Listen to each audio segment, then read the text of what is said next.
E nós vamos falar agora um pouco sobre a estiagem que afeta o Rio Grande do Sul. O governo federal está ajudando produtores de municípios gaúchos com situação de emergência reconhecida. Ao menos 284 municípios estão nessa situação e tiveram perdas significativas em diferentes culturas.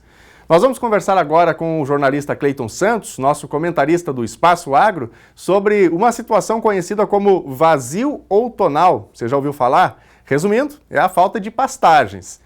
Boa tarde, Cleiton, tudo bem? Pode detalhar para a gente essa situação do vazio outonal, detalhar para a gente do que se trata? Boa tarde, Daniel. O vazio outonal é um termo usado, também pode se chamar de vazio forrageiro, e esse ano ele está sendo potencializado.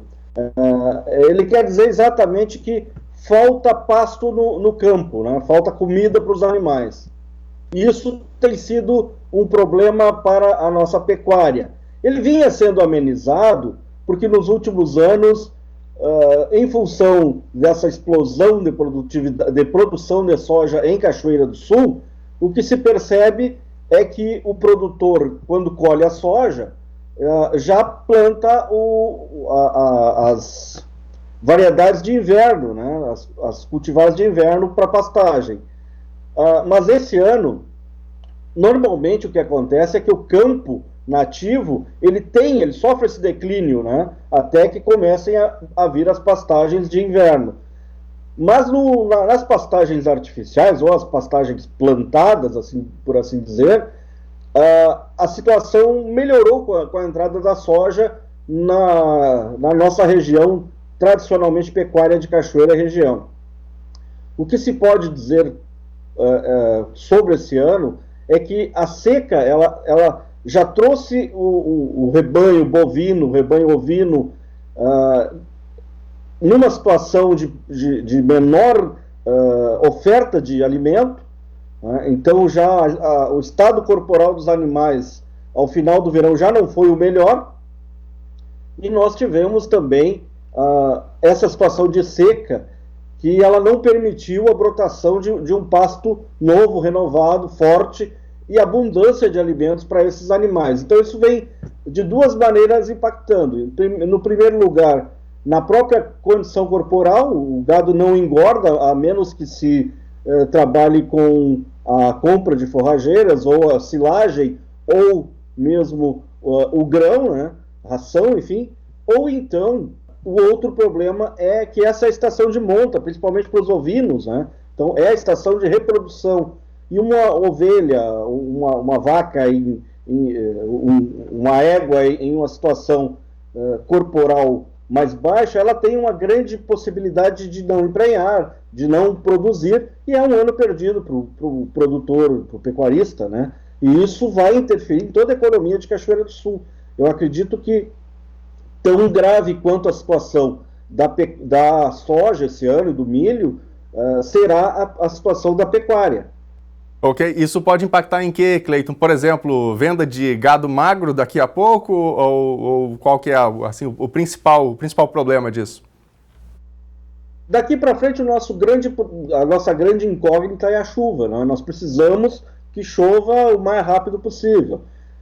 Tem gente que trabalha com essa consorciação da soja e da pecuária, que já tem ali o azevém em ponto de agulha, né, mostrando as pontas, mas ele não tem força para emergir porque falta chuva. A chuva, a água, a umidade é o que transfere os nutrientes do solo para a planta. Então a planta, para se criar vigorosa, ela precisa da água. E no caso dos animais, eles precisam da planta. Cleiton, para a gente avançar aqui na nossa conversa, vou aproveitar a tua expertise, né, para falar um pouquinho sobre o preço das principais commodities agrícolas aqui do Rio Grande do Sul. Só para citar um exemplo, o preço da soja essa semana, na quarta-feira, passou dos R$ 104,00 a saca, isso se tratando do Porto de Rio Grande, né? Nas gôndolas, para falar de outro produto, o arroz, o leite, por exemplo, parecem ter subido. Então eu pergunto, o preço desse produto vai chegar no produtor, tem chegado no produtor ou não necessariamente? Onde é que se perde esse preço que sobe para o consumidor, mas às vezes não chega lá na fonte, na origem? Tu sabes que há toda uma conjuntura internacional hoje, e principalmente nós temos um dólar muito valorizado, então em real a gente percebe que há um avanço dos preços, mas em dólar ele não é tão grande assim. No arroz, inclusive, nós estamos hoje em dólar com preço menor do que nós estávamos no início de fevereiro.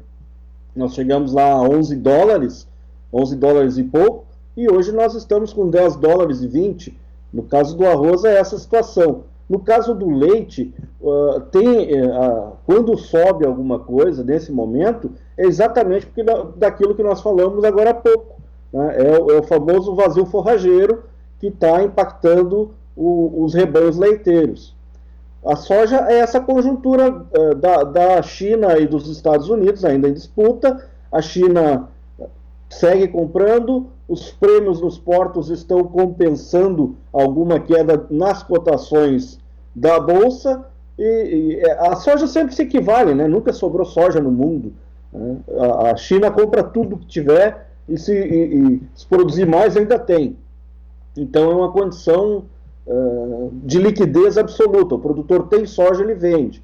Nas outras culturas é que a gente não tem essa situação, né? E outra coisa que nós podemos afirmar é que nas últimas semanas, eu pesquiso muito isso, os preços ao consumidor caíram.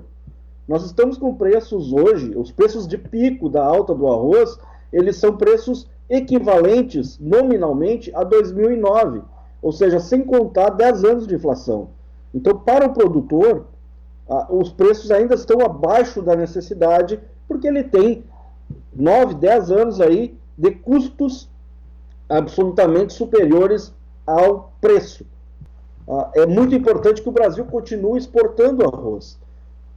A gente tem uma expectativa de que se exporte bem arroz esse ano, porque nós somos muito competitivos com o dólar atual e pela qualidade do nosso produto.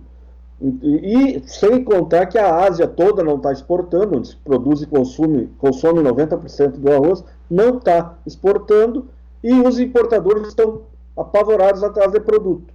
Então o Brasil tem uma grande chance de se consolidar como um player mundial. Ok, Cleiton, para a gente fechar aqui o nosso bate-papo, você vive em Santa Cruz do Sul, não é?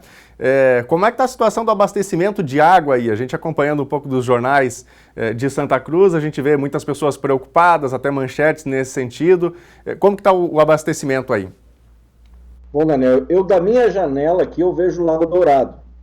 E me preocupa bastante, porque fazem 20 anos que eu moro em Santa Cruz, fico nessa, digamos, ponte aérea, Cachoeira Santa Cruz, mas nunca vi o Lago Dourado dessa maneira, que é a estação de abastecimento aqui, a barragem de abastecimento de Santa Cruz do Sul, e muito baixo. A situação aqui é bem preocupante. Todos os dias falta água em algum ponto da cidade, e nós temos, pela previsão da Corsã, 40 dias de abastecimento normal. Isso quer dizer que não se exclui a possibilidade de daqui a 15, 20 dias, sem uma boa chuva nas cabeceiras do rio e dos afluentes que trazem essa água para o lago, que haja um racionamento aqui. E a preocupação é que a gente mantenha um consumo racional. Tem que priorizar o consumo humano, a higiene, e a higiene é muito importante nesse momento, e evitar qualquer tipo de gasto acima do previsto.